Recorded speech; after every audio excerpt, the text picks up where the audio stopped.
बेटा एक बहुत बड़ा डिजीज, इधर देखो स्टोरी सुना रही हूँ, अभी कुछ नहीं देखना। एक बहुत बड़ा डिजीज हमें पेडिग्री से पता चला, ठीक है। कहाँ से वो शुरू हुआ, फिर आगे कहाँ कहाँ गया, कौन कौन सी फैमिलीज में वो गया। It was haemophilia. Do you know why it is called as royal disease haemophilia B? हाँ जी बताओ जल्दी से, why it is called as royal disease? Queen Victoria को हुआ था। क्या विक्टोरिया के कोई मदर और फादर को था ये डिजीज? यस और नो? तो फिर क्वीन विक्टोरिया में कैसे आया? हाउ इट अपियर्ड, क्योंकि ये तो सेक्स लिंक्ड डिजीज है। How it appeared in queen Victoria if it was not present in her father और मदर? और कैसे पता चला बेटा? क्योंकि ये देखा गया, अब ध्यान से देखो कि पहली बात तो क्वीन विक्टोरिया क्या देखा गया कि वो XH थी, X, and married to the normal man. So Queen Victoria was a carrier. She herself was not affected by the disease. उसे हीमोफीलिया नहीं था। कौन सा हीमोफीलिया था? That is haemophilia B. Clotting factor 9 is not formed. And you know hemophilia is a recessive disorder. Recessive sex linked disorder.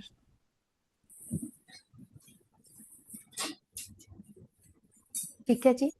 तो उसके बाद इसके 5 sons and 4 daughters. I may be wrong, ये ऑपोजिट भी हो सकता है कि 4 sons और 5 daughters थी, ऐसा I am confused in that, but 9 बच्चे इनके हुए, ठीक है। And half of the daughters, few daughters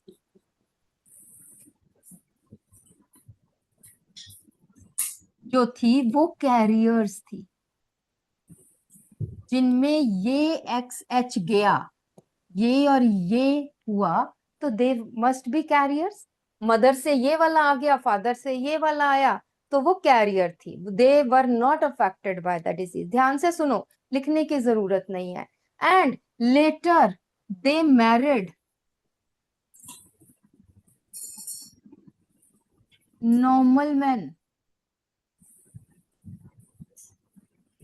of Russia, Poland या और यूरोपियन कंट्रीज के लोगों के साथ उनकी शादी हुई, ठीक है। और उनके भी आगे बहुत बहुत बच्चे हुए। But it is observed that जो उनके लड़के हुए, boys, some sons, they died due to minor injuries. किसी का एक्सीडेंट हो गया, ठीक है, उसको थोड़ी चोट लगी, बट अनकंट्रोल्ड ब्लीडिंग के कारण वो लड़के मर गए, ठीक है। तो ऐसे ही जो ये सन्स थे, इसमें से 2 sons hemophilic and they died. One died in accident. Accident में ऐसा नहीं कि एक्सीडेंट हुआ और मर गया, नहीं, एक्सीडेंट हुआ और उसके बाद अनकंट्रोल्ड ब्लीडिंग हुई and he died. The second one also, I hope he fell from stairs, uncontrolled bleeding and he died, ठीक है। तो ये एक डिजीज था, रॉयल डिजीज, जो क्वीन विक्टोरिया में अपियर हुआ था। शी वॉज ए कैरियर, क्योंकि उसके आगे जो लोग थे, ठीक है, जो उसकी आगे की फैमिली थी, उनमें ये डिजीज नजर आया। उससे पहले ये डिजीज कोई नजर नहीं आया, उसके भाइयों में नहीं था, ठीक है, उसकी बहनों के आगे बच्चों में नहीं था, और किसी में नहीं था, विक्टोरिया के बच्चों में ही ये आया। It means Victoria was a carrier, but Victoria के पेरेंट्स ठीक थे। तो there must be some mutation in the egg or the sperm which fused to form Victoria Queen। ठीक है, तो इसी की जनरेशन विक्टोरिया जिस एग और स्पर्म से बनी थी, उसी एग या स्पर्म में कुछ म्यूटेशन हुई होगी जिसकी वजह से शी वॉज ए कैरियर। ठीक है, या तो ये जो एक्स क्रोमोसोम था ये फादर से आया, स्पर्म से आया, या एग से आया, कहीं से तो आया है, तो उनमें कुछ म्यूटेशन हुई जिससे ये पता चला, राइट।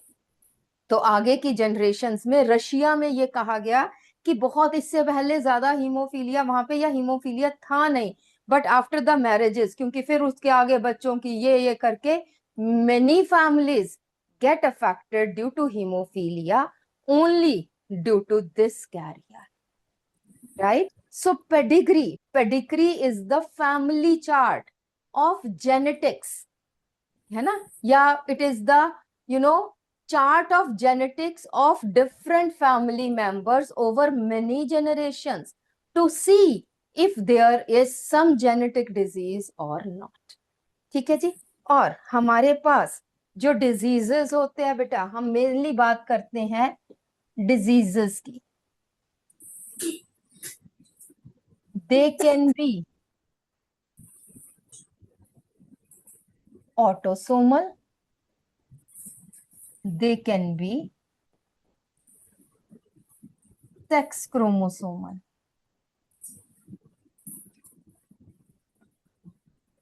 या सेक्स लिंक्ड डिजीज, हम सेक्स लिंक्ड भी कह सकते हैं, सेक्स क्रोमोसोमल ना कह के हम सेक्स लिंक्ड डिजीज भी कह सकते हैं, क्योंकि हम बात कर रहे हैं जीन्स की। Autosomal diseases can be dominant और दे कैन बी रिसेसिव।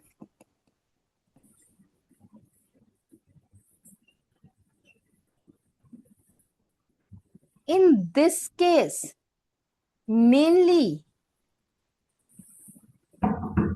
या पहले हम बात करें both homozygous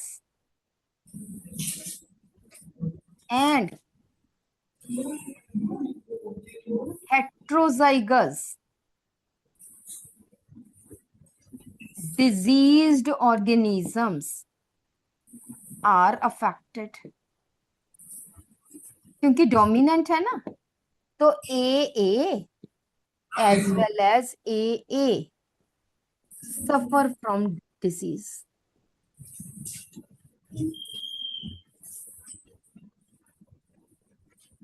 ठीक है, डोमिनेंट डिसऑर्डर है तो ये सफर करेंगे, चाहे ये है चाहे ये है, दोनों सफर करेंगे। बट जनरली ये ध्यान देना है, but generally this is homozygous is lethal and cause death. Generally for example sickle cell anaemia, अगर दोनों एलील्स, इधर गर्ल्स बेटा पीछे क्या देख रहे हो, क्या है?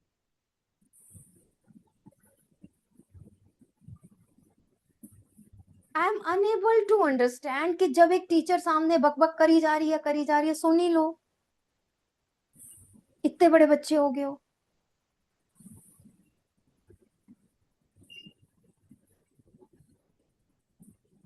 ठीक है जी। सो फॉर एग्जाम्पल इसमें अगर हम बात करेंगे, for example sickle cell anaemia, अगर इसमें HbA HbS हेट्रोजाइगस है तो वो सरवाइव कर जाएगा। अगर होमोजाइगस इंडिविजुअल्स होंगे तो वो due to deficiency of normal RBCs, due to deficiency of oxygen, they generally die. तो सिर्फ ये सरवाइव करते, राइट। तो अगर वैसे तो ये रिसेसिव डिसऑर्डर है, बट इन केस अगर दोनों एक्सप्रेस करें तो ये मर जाते। तो यहाँ पे अगर if the both they expresses dominant allele, अगर डिजीज है दोनों एक्सप्रेस करें तो they cause death. Whereas in case of recessive disorder, यहां पे क्या बेटा,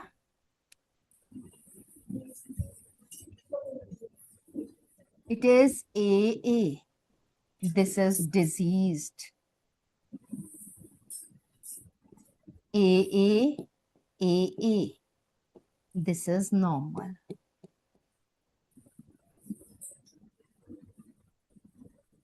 ठीक है, ऑटोसोमल डिसऑर्डर्स लिखते चलो, है ना, लिखा भी हुआ होगा, दोबारा लिख लो। ऑटोसोमल डिसऑर्डर्स की अभी हम बात कर रहे हैं। दे एक्सप्रेस इक्वली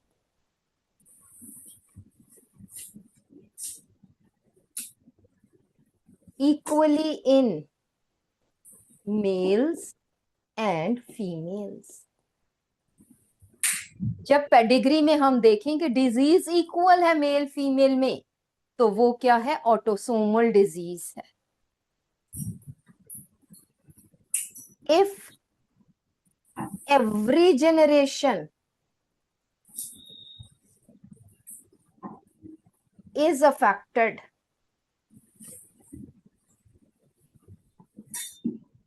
अगर हर जनरेशन में डिजीज है तो वो क्या होगा, पेडिग्री में आपने देखना है डोमिनेंट डिजीज होगा। If disease skips any generation, किसी जनरेशन में नहीं है, आगे पीछे है, then it is recessive disorder. हम ये बात कर रहे हैं ऑटोसोमल की।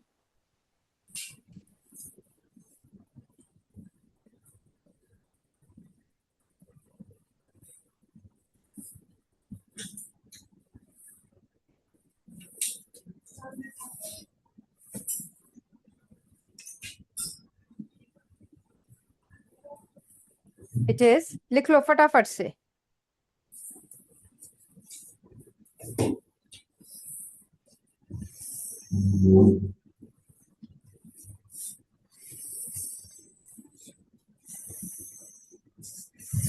रिसेसिव, ऑटोसोमल रिसेसिव डिसऑर्डर, इसकी ऑप्शन क्या है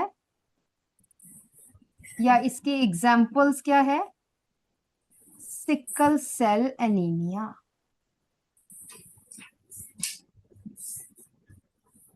डोमिनेंट की कौन सी है, myotonic dystrophy.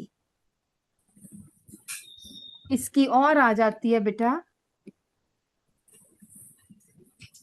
Phenyl ketonuria.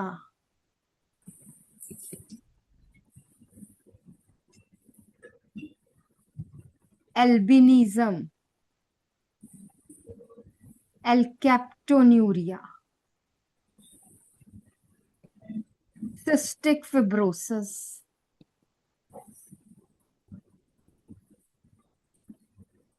all these are recessive. Most of the genetic diseases are recessive.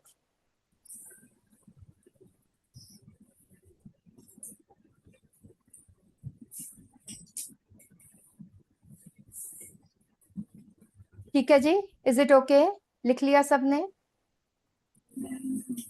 Next हम आ जाते हैं बेटा sex linked.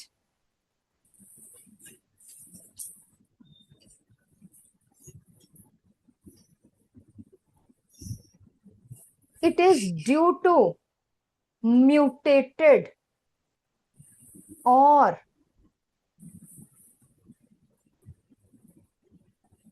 defected gene on sex chromosomes.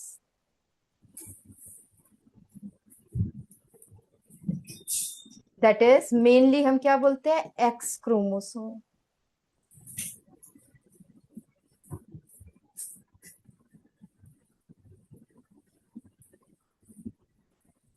If in a pedigree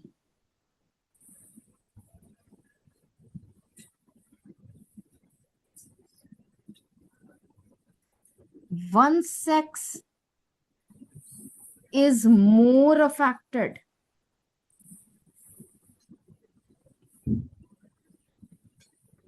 by the disease, अगर disease आपको males में ज्यादा नजर आ रहा है, फीमेल्स में बहुत कम है, ये याद, अगर इक्वल है तो ऑटोसोमल, अगर एक में ज्यादा है then it is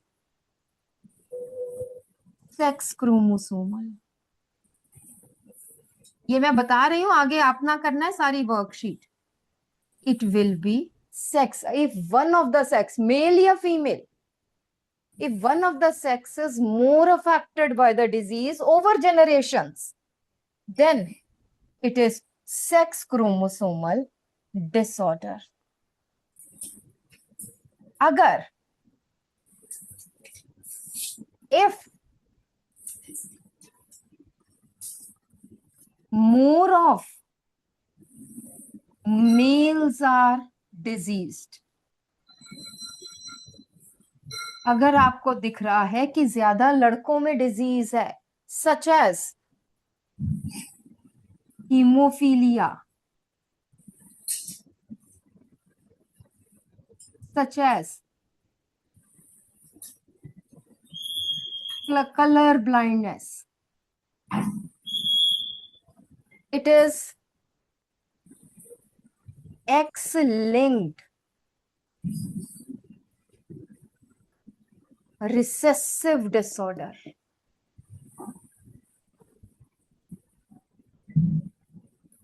It is X-linked recessive disorder. If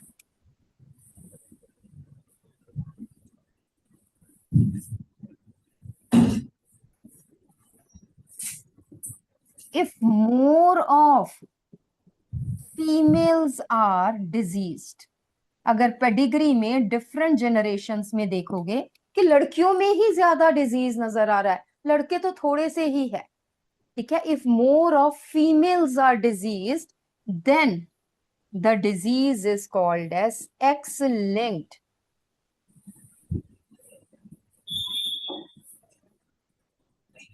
dominant disorder. X linked dominant disorder, बनाओ ये जल्दी से, आई एम जस्ट कमिंग।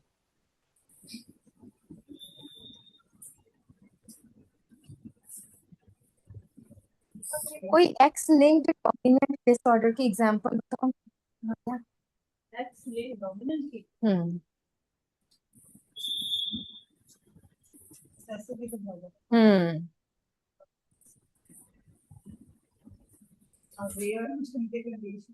एक रेट सिंड्रोम है,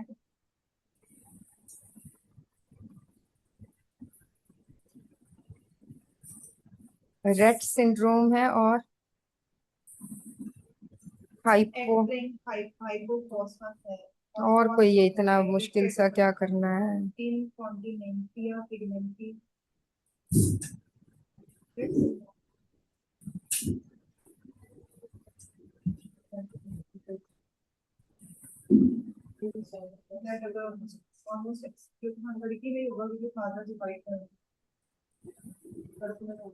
नहीं हो सकता है, माँ से जा सकता है, लेकिन अगर फादर से है तो फादर से तो लड़कियों को ही जाएगा, मदर से तो जा सकता है ना।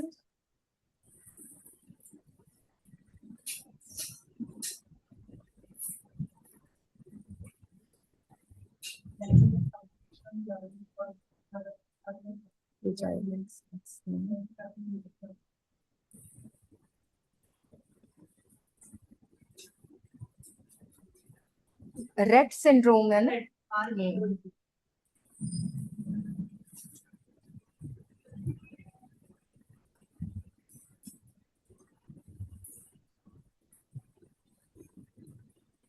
ठीक है बेटा, लिखा। और आप ये देखते हो, मैंने आपको बताया था कि डोमिनेंट डिजीजेस की बहुत कम एग्जाम्पल्स है। मैं एक बता देती हूँ, although it is not in your books given. So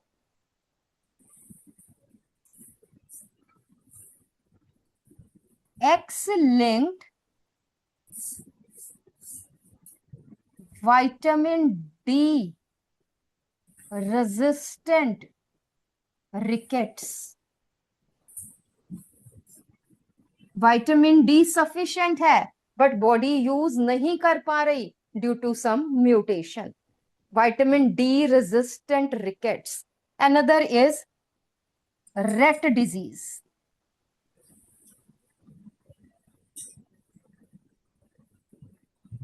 another is, एक तो है vitamin D resistant rickets, another is Rett disease, where there is poor development of brain. It is poor development of brain.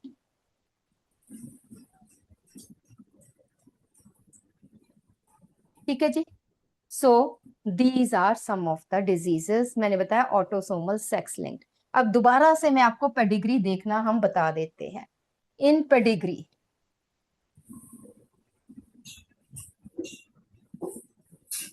क्या देखना है? सबसे पहले आपने देखना है कि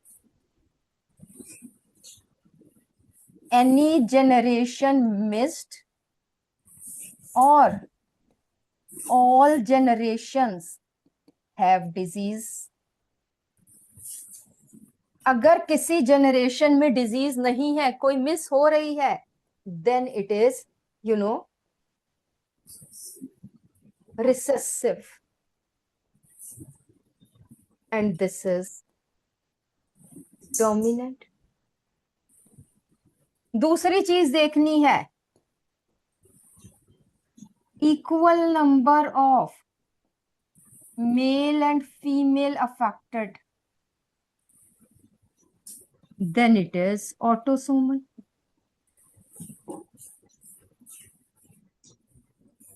If males more affected,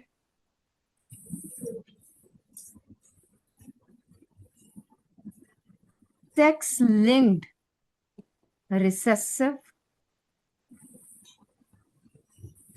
If females more affected, sex linked dominant. बस इन पे ये चीजें देखते रहो और वर्कशीट करो। चलो जल्दी से शुरू हो जाओ।